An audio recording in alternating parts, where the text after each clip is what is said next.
আল্লাহ পছন্দ করেন তাদেরকে যারা নিজেও খায় অন্যকেও খাওয়ায়।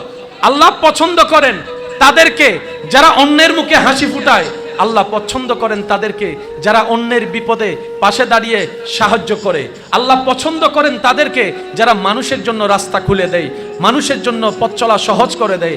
রব্বুল আলামিন পছন্দ করে তাদেরকে যারা অন্যের দোষকে গোপন করে সমাজে ইজ্জতকে হেফাজত করে।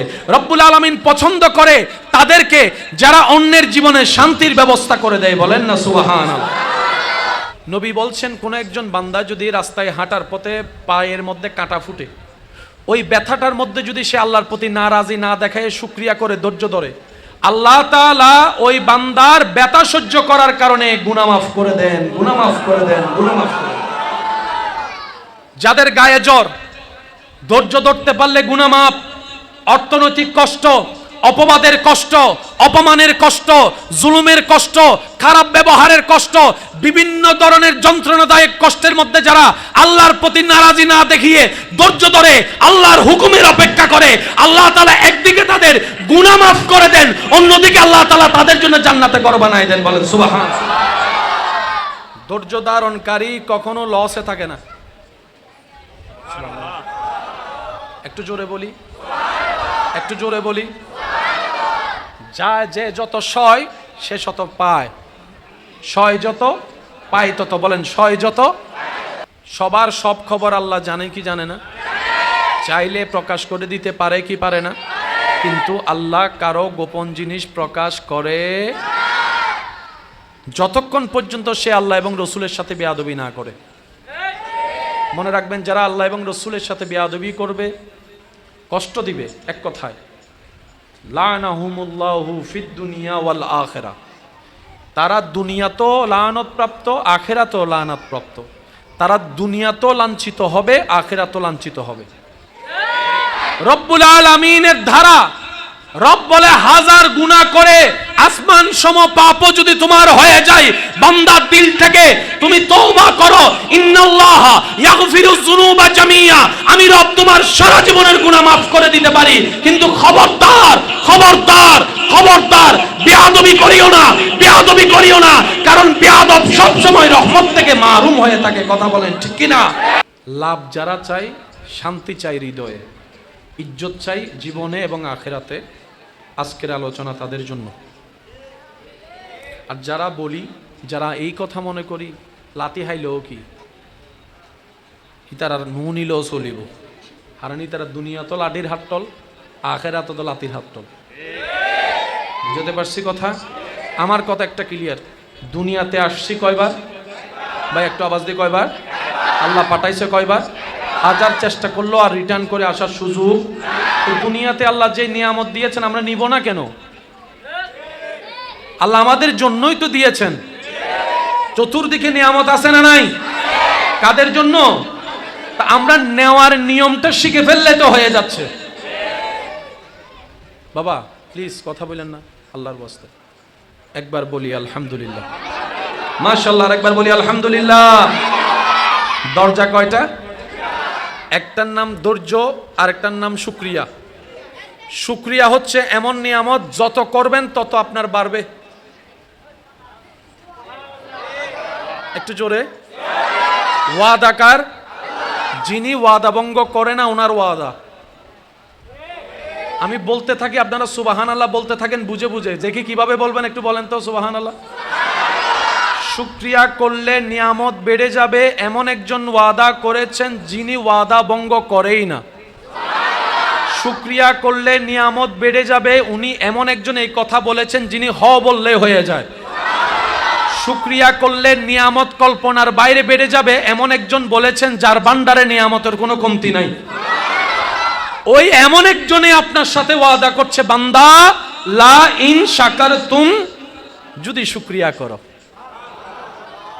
লা আজিদান্নাকুম, অবশ্যই আমি বাড়িয়ে দিব। এটাকে এখন আমরা নিজেদের ভাষায় বোঝার চেষ্টা করব। বান্দারে, রব বলে মন মতো না পেলেও যতটুক পাস, এটা পেয়ে যদি খুশি হতে পারিস, পরের বার আমি আল্লাহ তোকে আরেকটু বাড়াই দিব। বান্দা কখনো যদি এমন হয় পেট ভরে নাও খাস, অল্প খিদা থেকে গিয়েছে, নারাজ হইস না। এত বছর খাওয়াইছি না, করোনাকালীন সব বন্ধ, তখনও খাওয়াইছি না আমি আল্লাহ। রাস্তাঘাট সব বন্ধ ছিল, আমি আল্লাহ তো খাবার বন্ধ করে দিই নাই। প্রত্যেকটা দেশের সরকারে সব বন্ধ করে দিছে, আসল মালিকে কিচ্ছু বন্ধ করে নাই, সব চালু রেখে দিয়েছেন। এমন কি ক্ষুধার অভাবে রাস্তার একটা কুত্তাকেও মরতে দেয় নাই আমার আল্লাহ সুবহানাল্লাহ। রব বলে যে বান্দা আমার উপর তোর বিশ্বাস আছে? আল্লাহ আছে তো। রব বলে যে তাহলে বিশ্বাসটাকে শক্ত রাখিস, এতটুকু তুই মনে রাখিস, মনের মধ্যে ধারণা রাখিস, ঈমান রাখিস, আমার একজন মালিক আছে, আমার একজন খালিক আছে, আমার একজন রাজ্জাক আছে, আমার একজন সৃষ্টিকর্তা আছে। তুই শুধু আমি আছি এটা মনে রাখিস। তোর জীবনের প্রত্যেকটা সেকেন্ডে সেকেন্ডে আমি আল্লাহর রহমত দিয়ে, সাহায্য দিয়ে আমি যে আছি তোর সাথে, সেটা আমি বারবার প্রমাণ করাই দিব। সুবহান। বহু সময় রাস্তা যাবের সময় খেয়াল নগর ইয়ে যাবের সময় গাড়ি মারি দিবার লাই অবুক এক কানান লাই বাসি গিয়ে দি ওই না নয় ফানলার কি হলো অবুক আর একটা নইলে গেলাম, আর একটা নইলে গেলাম, তখন আলহামদুলিল্লাহ আল্লাহ বাসাই, আল্লাহ বাসাই, আল্লাহ হতে দেখুন নাই আসি দি সুবহান। সুবহানাল্লাহ জোর হ না, আরো জোরে বলেন। বান্দা কাকে বলে? এক কথায় বাবা প্লিজ একটু, বান্দা কাকে বলে? রবের মসজিদে যে 24 ঘন্টা খুশি। রব দিয়ে খুশি হলে উনি পেয়ে খুশি হয়, রব না দিয়ে খুশি হলে উনি না পেয়ে খুশি হয়। জগতে প্ল্যানিং করে ইউসুফ নবীরে কারাগারে নিয়ে গেছে। আল্লাহ পাক বলে যে ইউসুফ তোমার ধৈর্য ধরো, আমার পছন্দ হয়েছে, আমি আল্লাহ হিকমতে তোমাকে এখন রাজপ্রাসাদে বাদশার আসনে বসাই দিব। সুবহানাল্লাহ। জগতে প্ল্যানিং করে আপনার আমার নবীকে মক্কা থেকে বের হতে বাধ্য করেছে, এটা জগতের প্ল্যানিং। কিন্তু রব্বুল আলামিনের হিকমত ভিন্ন। যখন নবী মক্কা থেকে মদিনায় হিজরত করছে, তখন হয়তো কেউ বলেছিল আমরা জিতে গিয়েছি, জয় আমাদের হয়েছে, জয় আমাদের হয়েছে। হয়তো একদিন বলেছে, এক সপ্তাহ বলেছে, হয়তো নবীর কান মুবারকে গিয়েছে, নবীর সাথীর কান মুবারকে গিয়েছে, অন্তর হয়তো ব্যথিত হয়েছে। মানুষ হিসেবে সাহাবায়ে কেরামের অন্তর হয়তো খারাপ লেগেছে, কিন্তু ওনারা বলে যে আমার আল্লাহর হিকমত বড় চমৎকার। আল্লাহ যেহেতু মক্কা থেকে মদিনায় হিজরত করিয়েছেন, নিশ্চয়ই আল্লাহর কোনো হিকমত আছে, আল্লাহর কোনো হিকমত আছে, আল্লাহর কোনো হিকমত আছে। সবাই তো আল্লাহর বান্দা, আল্লাহ সবাইকে খুশি হওয়ার কিছুটা সময় অধিকার দেন।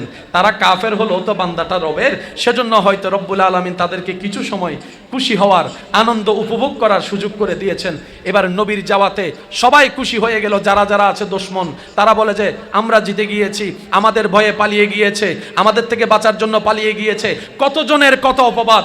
সময় যাচ্ছে, সপ্তাহ গড়াচ্ছে, মাস হয়ে যাচ্ছে, যেতে যেতে নির্দিষ্ট সময় আসার পরে আল্লাহ পাক বলে হাবিব এবার আপনি মক্কার দিকে যান, এবার আপনি মক্কার দিকে যান, এবার আপনি মদিনা থেকে মক্কার দিকে যান। সেই দিন আপনার আমার নবীর মক্কার দিকে যাওয়াটা এমন ভাবে প্রভাব পড়েছে, এমন ভাবে প্রভাব ফেলেছে, মক্কার কাফেররা ভয়ে আতঙ্কিত হয়ে নিজেদেরকে আত্মগোপন করে ফেলেছে, আত্মগোপন করে ফেলেছে, আত্মগোপন করে ফেলেছে। মুসলমানদের পায়ের আওয়াজে তারা ভয়ে গর্তের ভিতর ঢুকে গিয়েছে। সুবহান। মক্কা বিজয়। আর একখানা আসতে বিজয় করতে ঝগড়া লাগে, লাগে না? বিজয় করতে ঝগড়া, মারামারি লাগে, মামলা লাগে, নেতা লাগে, ঘুষাঘুষি লাগে। আল্লাহ বলেন হাবিব আজকে আপনাকে এমন বিজয় দিব যে বিজয়ে তলোয়ার ব্যবহার করতে হবে না। নুনি এবার কেন জোর হইব? আল্লাহ বলে হাবিব আপনাকে আমি এমন বিজয় দান করব যেটা বিশ্ববাসী কল্পনার বাইরে। হওয়া দরকার ছিল, নবী যখন যাচ্ছে কাফেলা নিয়ে, তারা তার চাইতে 10 গুণ বেশি নিয়ে প্রতিহত করার জন্য রাস্তায় দাঁড়াবে, পারে নাই দাঁড়াতে। তাদের মনে সে সাহস হয় নাই। তলোয়ার দেখে নয়, ওই নবীর সাহাবাদের আশার বালির দুল দেখে তারা পালিয়ে গিয়েছে। এবার আওয়াজ দিয়ে বলেন ইজ্জত দেওয়ার মালিক কে?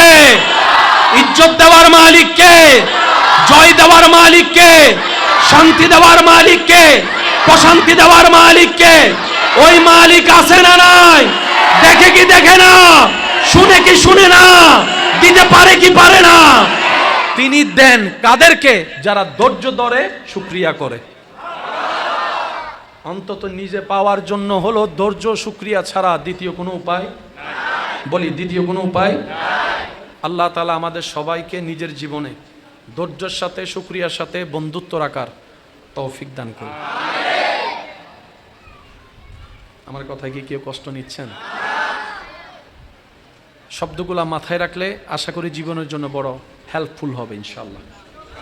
আল্লাহ তাআলা আমাদের সবাইকে নিজের প্রিয় বান্দা হিসেবে কবুল করুক বলি আমিন। আমার সাথে অমুক আছে, পাওয়ার আমার এত। আরেকজন চলে আসলো, উনি বলল আমার সাথে অমুক আছে, যে আমার ওইটার চাইতে পাওয়ারফুল বেশি। এখন আমি হয়ে গেলাম ছোট, সে হয়ে গেল বড়। দুনিয়াতে পাওয়ার যাওয়ার যেমন ক্ষমতা তার, দামও তার। যে কারো সাথে যদি আল্লাহ থাকে, শুনি নাই, কুল কায়নাতের মালিক যদি কারো সাথে থাকে, তার পাওয়ার কেমন? সবাই বলে আল্লাহ তোমারে চাই, আমি তোমার হতে চাই, তোমার রহমতের ছায়ায় থাকতে চাই। সেজন্য এক একজন এক একভাবে আল্লাহকে রাজি করার কাজ করছে। সেই আল্লাহ পাক বলে ইন্নাল্লাহা মা'আস সাবিরিন, আমি আল্লাহ নিজে থেকেই ধৈর্য ধারণকারীর সাথেই আছি। আমরা আল্লাহর রহমতের ছায়ায় নিজে থেকে থাকতে চাই। ধৈর্য ধারণকারী ব্যক্তি সেই সৌভাগ্যবান যাদের সাথে আল্লাহ নিজে থেকে থাকে। সেজন্য পৃথিবীতে যতই আল্লাহর প্রিয় বান্দা সবাই ধৈর্য ধারণকারী। এবার আপনারাই সিদ্ধান্ত নিয়ে বলুন, কষ্ট না আসলে ধৈর্য ধরার কি কোনো সুযোগ আছে? অপবাদ অপমান না আসলে কি ধৈর্য ধরার কোনো প্রমাণ হবে? অভাব অনটন না আসলে, ক্ষুধার যন্ত্রণা না আসলে, টাকার অভাব না আসলে ধৈর্য ধরার কি কোনো রাস্তা হবে? শরীরে রোগ সুখ না হলে কি ধৈর্য ধরার কোনো বহিঃপ্রকাশ হবে? জীবনে কষ্ট দুঃখ যন্ত্রণা না থাকলে কি ধৈর্য ধরার কোনো রাস্তা হবে? সেজন্য মুমিন বান্দারা বলে প্রত্যেকটা কষ্টই নিয়ামত, কারণ বুঝেছি এই কষ্টের ভিতরেই আমার রবের রহমত পাওয়া যায়। বলেন সুবহানাল্লাহ। এবার আসেন, আমরা কি জান্নাতে যেতে চাই না জাহান্নামে? একটু জোরে বলি। কিন্তু বেশি গুনাহ হলে কোথায়? বেশি সওয়াব হলে কোথায়? এটা হচ্ছে সহজ সরল হিসাব। সওয়াব বেশি জান্নাত, গুনাহ বেশি জাহান্নাম।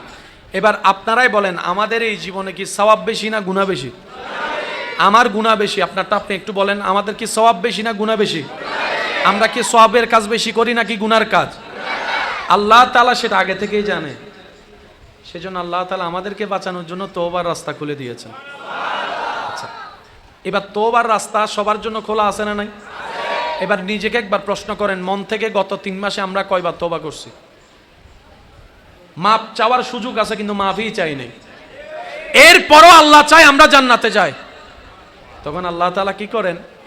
বান্দার জীবনে কিছু নিজের পক্ষ থেকে কষ্ট মুসিবত দেন। নবী রাহমাতুল্লিল আলামিন হাদিসে পাকে ঘোষণা দিচ্ছেন, মুমিনদের বিষয়টা কতই চমৎকার। তারা বিপদে পড়লে ধৈর্য ধরে, নিয়ামত পেলে শুকরিয়া করে। নবী রাহমাতুল্লিল আলামিনের হাদিসে পাক সবার স্মরণ আছে, শুধু একটু স্মরণ করিয়ে দেওয়ার জন্য একটু বলা। নবী বলছেন, কোন একজন বান্দা যদি রাস্তায় হাঁটার পথে পায়ের মধ্যে কাঁটা ফুটে, ওই ব্যথাটার মধ্যে যদি সে আল্লাহর প্রতি নারাজি না দেখায় শুকরিয়া করে, ধৈর্য ধরে, আল্লাহ তাআলা ওই বান্দার ব্যথা সহ্য করার কারণে গুনাহ মাফ করে দেন, গুনাহ মাফ করে দেন, গুনাহ মাফ করে দেন। যাদের গায়ে জ্বর, ধৈর্য ধরতে পারলে গুনাহ মাফ। অর্থনৈতিক কষ্ট, অপবাদের কষ্ট, অপমানের কষ্ট, জুলুমের কষ্ট, খারাপ ব্যবহারের কষ্ট, বিভিন্ন ধরনের যন্ত্রণাদায়ক কষ্টের মধ্যে যারা আল্লাহর প্রতি নারাজি না দেখিয়ে ধৈর্য ধরে আল্লাহর হুকুমের অপেক্ষা করে, আল্লাহ তাআলা একদিকে তাদের গুনাহ মাফ করে দেন, অন্যদিকে আল্লাহ তাআলা তাদের জন্য জান্নাতে ঘর বানায় দেন। বলেন সুবহানাল্লাহ। ধৈর্য ধারণকারী কখনো লসে থাকে না। একটু জোরে বলি, একটু জোরে বলি। যা যে যত সয় সে শত পায়, সয় যত পায় তত। বলেন সয় যত। আচ্ছা বলেন, আমাদেরকে বাঁচানোর জন্য প্ল্যানিং সবগুলা কার? গুনাহ মাফের জন্য তওবা আছে। এরপরও আমরা কোনো রকম আল্লাহকে রাজি করাতে পারি নাই, আমাদের মাফ হয় নাই। তওবা করার পর অর্থাৎ আমাদের তওবার লেভেলটা সেখানে যায় না যেখানে আল্লাহ পছন্দ করে মাফ করবে, তাহলে আমরা জাহান্নামী। এরপরও আল্লাহ চায় তুই জান্নাতে যা। এবার আল্লাহ তাআলার হিকমতটা দেখেন, একটু খেয়াল করবেন। আমাদের পাপ সীমানার বাইরে, তওবা করলাম, মনে করেন আমরা তওবা করতে জানি নাই, আল্লাহকে রাজি করাতে পারি নাই, এবার সেই আল্লাহ আমাদেরকে রাস্তা দেখা দিচ্ছেন। ওয়ালাউ আন্নাহুম ইয যালামু আনফুসাহুম জাউকা, আরেকটু জোরে বলছেন কে? কাদেরকে? আমাদেরকে। বান্দা, ওয়ালাউ আন্নাহুম ইয যালামু আনফুসাহুম, যদি বেশি গুনাহ করস, জাউকা, আর দেরি করিস না, আমার নবীর দরবারে চলে যা। ওইখানে গিয়ে কি করতে হবে সেটাও রব জানাই দিচ্ছেন। ফাস্তাগফিরুল্লাহ, ওইখানে গিয়ে আমি আল্লাহর কাছে ক্ষমা চা। ওয়াস্তাগফারা লাহুমুর রাসূল, যদি তোর দরখাস্তের উপর আমার নবী একবার সিল মেরে দেয়, লাওয়াজাদুল্লাহ তাওয়াবার রাহিমা, তাহলে মনে রাখিস আমি আল্লাহ তোর সারা জীবনের গুনাহ মাফ করে দিব, মাফ করে দিব, মাফ করে দিব। এবার বলেন, গুনাহ কাদের? ঠেকা কাদের? জান্নাত চাই কারা? দরকার কাদের? রাস্তা দেখাই দিচ্ছেন কে? সহজ করে দিচ্ছেন কে? এটাই হচ্ছে আমাদের রহমান। দুনিয়ার নিয়ম হচ্ছে ঠেকা যার সে যাইতে হয়। আপনি যদি কাউকে একটু ফোন করে বলেন নিজের ঠেকার কথা, সে বলবে যে ঠেয়া কি তু না, আর হয় না, হয় না ভাই, আর জরুরত, আর ঠেকা তো তুই না আবি, আর একা ডাহর আছে না বাজি, হনা আছে না, আছে না। রব বান্দার প্রতি এমন দয়াবান, বান্দার মাপ চাওয়া দরকার, কিন্তু আল্লাহ মাপ নিজে থেকে করার জন্য প্রস্তুত। রব বলে যে মন থেকে তওবা কর, মাফ করে দিব। যদি আমাকে রাজি করাতে নাও পারিস, তাহলে একটা কাজ কর, আমি যাকে পছন্দ করি, আমি যাকে হাবিব বানিয়েছি, আমি যাকে রাহমাতুল্লিল আলামিন বানিয়েছি, আমি যাকে ইন্না আতাইনা কাল কাউসার দান করেছি, আমি যাকে ওয়ালা সাউফা ইউতিকা রাব্বুকা ফাতারদার শান দান করেছি, আমি যাকে মুবাশশির বানিয়েছি, নজির বানিয়েছি, আমি যাকে ইয়াসিন বানিয়েছি, তাহা বানিয়েছি, ইয়া আইয়ুহাল মুযাম্মিল বলে রেখেছি, ইয়া আইয়ুহাল মুদ্দাসসির বলে রেখেছি, যাকে আমি আল্লাহ মেরাজের দুলা বানিয়েছি, ইমামুল আম্বিয়া বানিয়েছি, ওই নবীর কাছে গিয়ে একবার আমার কাছে মাপ চাও। কয়টা অপশন? আল্লাহু আকবার। এই দুইটা সুযোগ যদি কেউ নিতে নাও পারে, রব তারপরও চাই সে জান্নাতে যাক। সুযোগ দেওয়ার পরে যদি আমরা ব্যবহার করতে না পারি, এরপরও রব চায় আমাদের পাটা জান্নাতে হাঁটুক, আমাদের হাতে জান্নাতের ফল থাকুক, আমাদের চোখে জান্নাতের সৌন্দর্য দেখুক। রব বলে যে আমি তো জান্নাত বানিয়েছি তোদের জন্য, তোরা দেখবে, তোরা দেখবি, তোরা খাবি, সেজন্য তো আমি আল্লাহ জান্নাতে নিয়ামত দিয়ে সাজিয়ে দিয়েছি। সুবহানাল্লাহ। এরপরও আমরা গুনাহ মাফ নিতে পারি।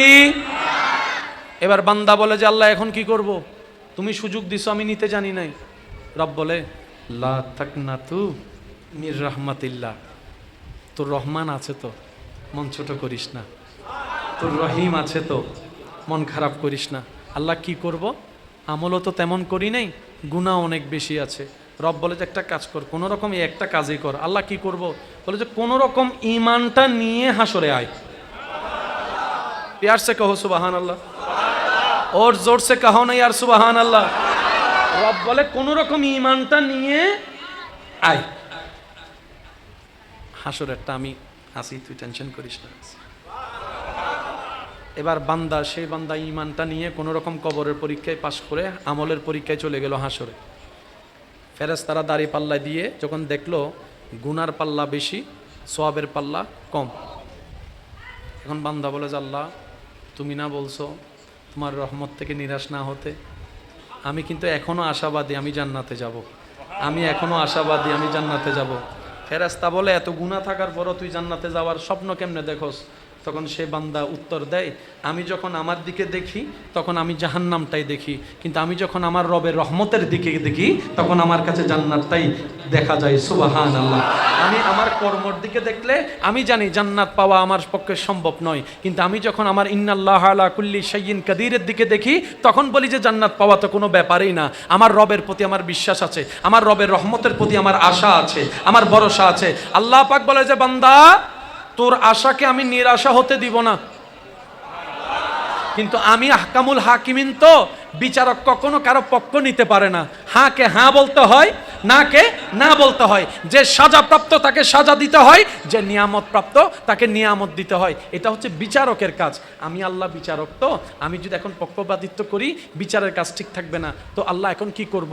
রব বলে যে তোর ফায়সালা হয়ে গিয়েছে, তুই জাহান্নামে চলে যা, তুই জাহান্নামে চলে যা। এবার বান্দা জাহান্নামের দিকে যেতে লাগলো। যেতে যেতে যেতে যেতে যেতে যেতে যেতে হঠাৎ করে ফেরেশতা একজন এসে বলে যে তোমার আর জাহান্নামে যাওয়া লাগবে না, জান্নাতে তুমি চলে যাও, জান্নাতে তুমি চলে যাও। এবার সে বান্দা বলবে, আল্লাহ তুমি না বললা জাহান্নামে যেতে, আবার তুমি বলছো জান্নাতে যেতে, ব্যাপার কি? রব বলে যে আজকের দিনে তোদেরকে বাঁচানোর জন্য আমার রহমতকে আমি সুপ্রসন্ন করেছি, কিন্তু আমি বিচারক, তো রহমত দেখাতে পারি না, ন্যায় বিচার যেহেতু আমাকে করতে হয়। তাই আমি আল্লাহ কি করেছি জানিস?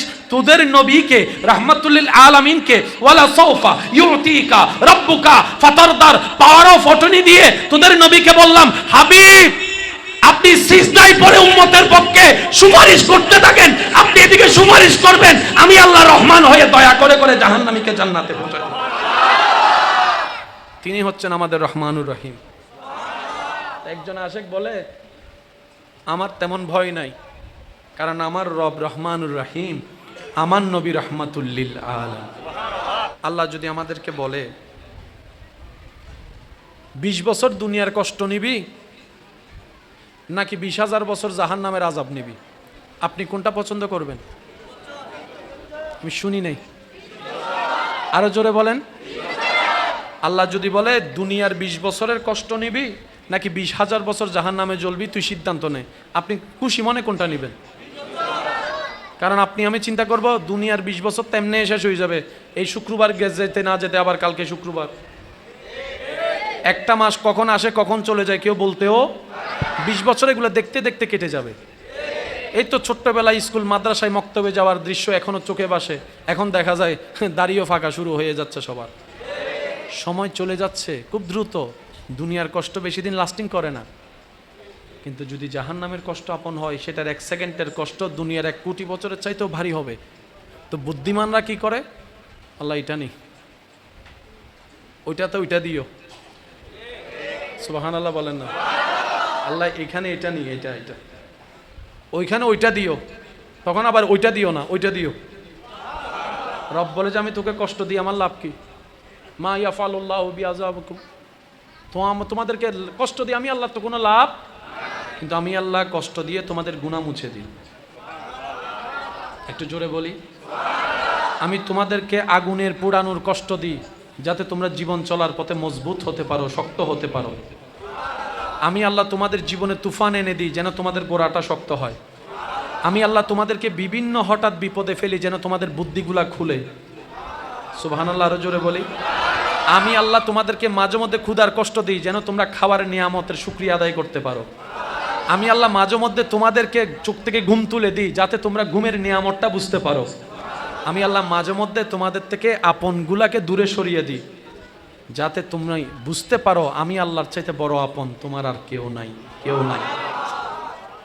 সেজন্য জীবনে যাই আসুক মুখে থাকবে হাসি, মুখে থাকবে শুকরিয়া। আলহামদুলিল্লাহ, আলহামদুলিল্লাহ, আলহামদুলিল্লাহ। আওয়াজ দিয়ে বলেন কি বলবো আমরা? আরো জোরে বলেন কি বলবো?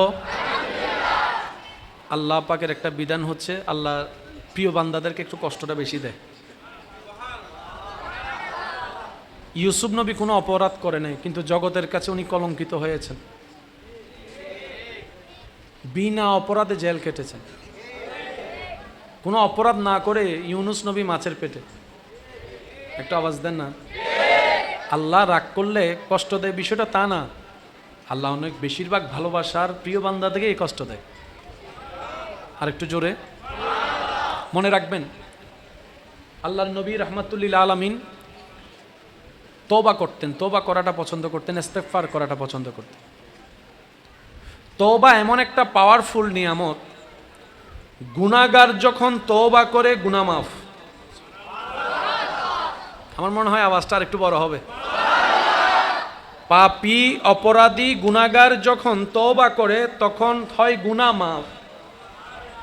আর গুনাহ মাফ হওয়ার পরও যদি কেউ তওবা করে তখন আল্লাহ তাআলা সেটার বেনিফিটে মর্যাদা বাড়াই দেন, নিয়ামত বাড়াই দেন, সম্মান বাড়াই দেন। যে যত রবের কাছে মাপ চাইবে তার তত রিজিকে বরকত হবে। যে যত বেশি রবের কাছে তওবা করবে, ইস্তিগফার করবে, তার তত সম্মান বাড়বে। যে যত বেশি রবের কাছে ইস্তিগফার করবে তার হৃদয়ে তত প্রশান্তি হবে। এখানে লস বলে কোনো প্রজেক্ট বলে না, লসের কোনো প্রজেক্ট। সেজন্য আমি অনুরোধ করব, বেশি বেশি ইস্তিগফার, বেশি বেশি শুকরিয়া, আর বেশি বেশি দরুদ। আর একটু জোরে। দরুদ এমন একটা নিয়ামতময় আমল, অন্য আমল কবুল হতেও পারে, কিন্তু দরুদ এমন একটা আল্লাহর পক্ষ থেকে আমাদের জন্য নিয়ামত, যেটা পাঠকারী পাঠ করলেই কবুল হয়ে যায়। সুবহানাল্লাহ। আল্লাহ তাআলা আমাদেরকে আমল করার তৌফিক দান করুন। এতটুক কথা যাদের বুঝে এসেছে তারা একবার বলি মারহাবা। আজকে থেকে জীবন নিয়ে কোনো আফসোস, একটু বলি মন থেকে বলি, আজকে থেকে জীবন নিয়ে কোনো আফসোস, জীবনের কষ্ট নিয়ে কোনো ব্যথা, জীবন নিয়ে কোনো অভিযোগ, আল্লাহ তাআলা যেভাবে রেখেছেন, মাশাআল্লাহ, আল্লাহ তাআলা যেভাবে রেখেছেন, আল্লাহ তাআলা যেভাবে রাখবেন। আমরা কিছুই আসার সময় আনিনি। বাবা কথা বলেন না প্লিজ। আমরা আসার সময় এসেছি খালি পকেট না, খালি গায়ে। যাওয়ার সময় গায়ে কাপড় আছে কিন্তু পকেট নাই। এই অঙ্কটা একটু বোঝার চেষ্টা করি। আসার সময় খালি পকেট না, খালি গায়ে। যাওয়ার সময় পোশাকওয়ালা, পকেট ছাড়া। আসতেও খালি, যেতেও খালি। কিন্তু মুমিন বান্দারা যেতে খালি যায় না, তারা যাওয়ার সময় ঈমান নিয়ে যায়, নেক আমল নিয়ে যায়। আর ঈমান আর নেক আমল রাখার জন্য কোনো পকেটের দরকার। আমরা পকেটওয়ালারা পকেটের চিন্তায় পকেটে বসে আছি। দুনিয়াবি যা আছে তা হয়তো হাতে থাকে, না হয় পকেটে থাকে, না হয় আলমারিতে থাকে। আখিরাতের গুলা না পকেটে থাকে, না আলমারিতে থাকে, না হাতে থাকে। আখিরাতের সবগুলা থাকে হচ্ছে হয়তো এখানে, না হয় এখানে। আখিরাতের সম্পদ সেফ হয় হয়তো এখানে, না হয় এখানে। দুনিয়ার সম্পদ রাখা হয় নয়তো এখানে, নয়তো এখানে, নয়তো এখানে, নয়তো আলমারিতে, নয়তো ব্যাংকে, নয়তো খাটের নিচে, নয়তো পকেটে, নয়তো মানি ব্যাগে। সেজন্য ওগুলা রেখে যেতে হয়, নেওয়ার পকেট থাকে না। কিন্তু মুমিন বান্দাকে যখন প্যাকেট ছাড়াও দেওয়া হয়, ওনারা বলে যে আমরা যা বরার বরে ফেলেছি, যা নেওয়ার নিয়ে ফেলেছি। চেহারায় মুস্কি হাসি, ব্যাপার কি এত হাসি, আমরা তো সব রেখে যাচ্ছি, আপনি এত আনন্দিত কেন, কি নিয়ে যাচ্ছেন? তখন ওনারা উত্তর দেয়, তোরা এমন কিছু নিতে চাইছিস যেটা নেওয়ার সুযোগ নাই, আমরা সেটাই নিয়েছি যেটা নেওয়া যায়। বলেন সুবহানাল্লাহ। সেজন্য মুমিন বান্দার আমাদের মধ্যে পার্থক্য এখানেই হয়। ওনারা জয়ী হয়, আমরা ফেল হই। ওনারা সম্মানী হয়, আমরা বেইজ্জতি হই। ওনাদের নাম থাকে, আমাদের নাম থাকে না। ওনারা আগুনে পড়েও শান্তিতে থাকে, আমরা এসির ভিতরেও শান্তিতে থাকি না। ওনারা গাছতলায় বসেও নাক ডেকে ঘুমায়, গাছতলায় বসেও নাক ডেকে ঘুমাইতে, আর আপনি আমি 5টা ঘুমের ওষুধ খাইও সারা রাত ভর। আচ্ছা বলেন তো, একদিকে আপনার 10 লাখ টাকা, একদিকে আপনার ঘুম, কোনটা নেবেন? বুঝে বুঝে বলি, কোনটা নিব? 10 লাখ টাকা নাকি ঘুম, শান্তির ঘুম? বুদ্ধিমানরা কোনটা নেবে? টিয়া লও না, ঘুম যাও না। 2 দিন যাতে ঘুম যাই না বাড়ি বেড়াতে দেবে নিজের লার। 1 মিনিটের ঘুমের নিয়ামত 10 কোটি টাকা দিয়েও কিনা যায় না। সেজন্য প্রায় সময় ডাক্তারের কাছে চিকিৎসার জন্য গেলে ডাক্তার কিছু কমন কথা বলে, তার মধ্যে একটা কথা হচ্ছে সাউন্ড স্লিপ ঘুমাবেন। এই ঘুমের ভিতরেই অর্ধেক রোগের ওষুধ।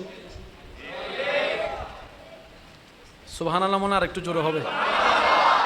বিনা চিকিৎসায় ওষুধ হয় ঘুমে। সেজন্য অনেক সময় দেখবেন আপনার দিনের বেলায় কেটে যাওয়া জায়গাটা রাতে ঘুমে সকালে উঠার পরে দেখবেন একটু পরিবর্তন হয়, কেমন জানি শুকিয়ে গেছে। বেশিরভাগ রোগ, গায়ে জ্বর দিনের বেলায় যেমন তেমন হোক, রাতের বেলা একটু বাড়ে। খেয়াল করছেন বিষয়টা? রাত হলে একটু ব্যথা বাড়ে, অসুখ বাড়ে। রাত হচ্ছে আল্লাহ তাআলার পক্ষ থেকে এমন একটা নিয়ামত, যেই সময়টাতে মানব দেহের মধ্যে রিফ্রেশিং হয়,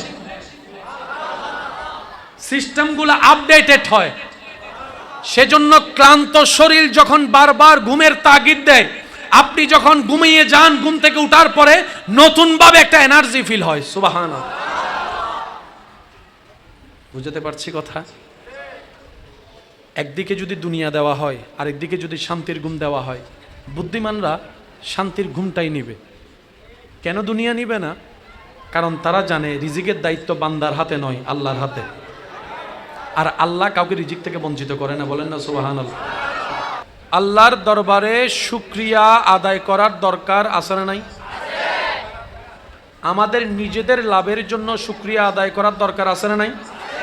আল্লাহর দরবারে শুকরিয়া আদায় করার যতগুলা মাধ্যম আছে, তোর মধ্যে শ্রেষ্ঠতম যে মাধ্যম, সেই মাধ্যমের নাম নামাজ। আর একটু জোরে। আল্লাহর কাছে শুকরিয়া প্রেজেন্ট করার যত ধরনের মধ্যে সবচাইতে বেটার ধরন যেটা, সেটার নাম নামাজ। ধৈর্য নেওয়ার জন্য যতগুলা মাধ্যম, সবচাইতে বেস্ট মাধ্যমের নাম হচ্ছে নামাজ, রোজা, হজ, যাকাত। একটু খেয়াল করি, আমরা অনেক সময় এই ধারণা অন্তরে রাখি, নিজের চাওয়া পাওয়া পূরণ না হওয়ার কারণে মনের মধ্যে দুঃখ কষ্ট চাপা রাখি। আল্লাহর কাছে এত করে চাইলাম, আল্লাহ আমাকে দিল না। কিন্তু একবারও নিজেকে প্রশ্ন বলি নাই, করি নাই যে কতবার হাইয়া আলাস সালাহ বলে আল্লাহ তো আমাকে ডেকেছেন, আমি আল্লাহর ডাকে সাড়াও দিই নাই। জীবনের 1000 বার চলে গিয়েছে হাইয়া আলাস সালাহ শুনেছি, কিন্তু সাড়া দিতে পারি নাই। কতবার আল্লাহ পাক বলেছে বান্দা আমাকে ডাক, আমি তো ডাকিনি। বান্দা এটা কর, আমি তো করিনি। বান্দা এইভাবে চল, আমি তো চলিনি। এইরকম 1000টা আদেশ অমান্য করার পরও যেই রব দয়া বন্ধ করে নেই, রিজিক বন্ধ করে নেই, রহমত বন্ধ করে নেই, তিনি আমাদের রহমানুর রহিম। সুবহানাল্লাহ। তো মুমিন বান্দারা আফসোস করে না, আপত্তি করে না, ওনারা অপেক্ষা করে রবের হুকুমের। ওই রবের হুকুম আসা পর্যন্ত অপেক্ষা করার মাঝখানে যে রাস্তা, এটার নামেই সবর, এটার নামেই ধৈর্য।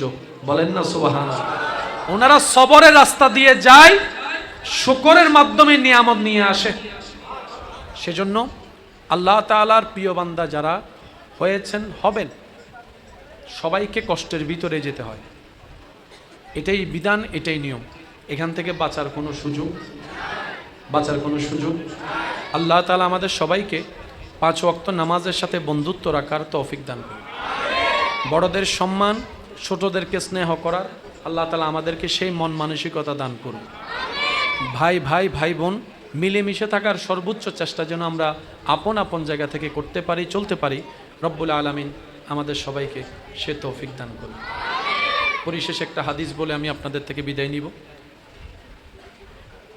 একদিন রসুল পাক সাল্লাল্লাহু আলাইহি ওয়াসাল্লামের দরবারে দুনিয়াবি দৃষ্টিতে অর্থ সম্পদে গরিব কিছু সাহাবা আসলেন। এসে বললেন, ইয়া রাসূলুল্লাহ, ইসলামে সওয়াব অর্জন করার অনেকগুলো রাস্তা আছে, তোর মধ্যে দান সদকা অনেক সওয়াবের একটা বিষয়, কিন্তু আমাদের তো সামর্থ্য নাই, চাইলে তো দান করতে পারি না, মানুষের উপকার করতে পারি না, সদকা করতে পারি না। ইয়া রাসূলুল্লাহ, তাহলে কি যারা দুনিয়াবি সম্পদের মালিক বেশি নেককার, তারা কি আমাদের চাইতে এগিয়ে চলে যাবে? আমরা গরিব তো নিজের ইচ্ছাই হয়নি, আল্লাহর মর্জিতে হয়েছি, তাহলে আমরা কেন পিছিয়ে পড়বো? ইয়া রাসূলুল্লাহ, একটা কিছু করেন যেন আমরাও তাদের চাইতে আগায় থাকতে পারি। সুবহানাল্লাহ। ওনার কথাটা শুনে নবী রাহমাতুল লিল আলামিন তাবাসসুম, মুস্কি হাসি দিলেন। হাসি দিয়ে বললেন, আমার নবী, আপনার নবী, আমাদের নবী রাহমাতুল লিল আলামিন সাহাবাদেরকে বললেন, শুনুন, মন ছোট করিও না, তোমাদেরকে আমি এমন একটা আমল বলে দিচ্ছি, যে আমলটা করতে পারলে ওরা দান সদকা করে যে পরিমাণ সওয়াব পাবে, তোমরা এই আমলটা করলে সেই পরিমাণ সওয়াব আল্লাহ দান করে দিবেন। সুবহানাল্লাহ। ওনাদের মনটা বড় হয়ে গেল নবীজির জবান থেকে এরকম কথাটা শুনে।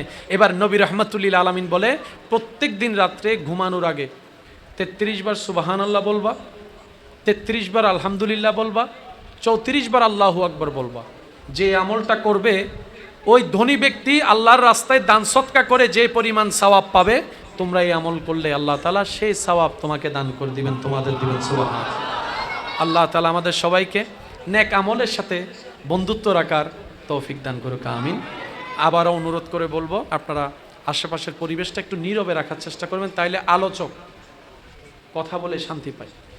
বুঝাতে পারছি আমি কথা? আপনারা, বাচ্চারা করবে, ওরা বুঝে না, করবে, কিন্তু বড়রা যারা আছে আমরা যেন সেটাকে, পরিবেশটাকে নিয়ন্ত্রণ রাখার চেষ্টা করি। আল্লাহ তাআলা আমাদের সকলের হাজিরি কবুল করুক বলি আমিন।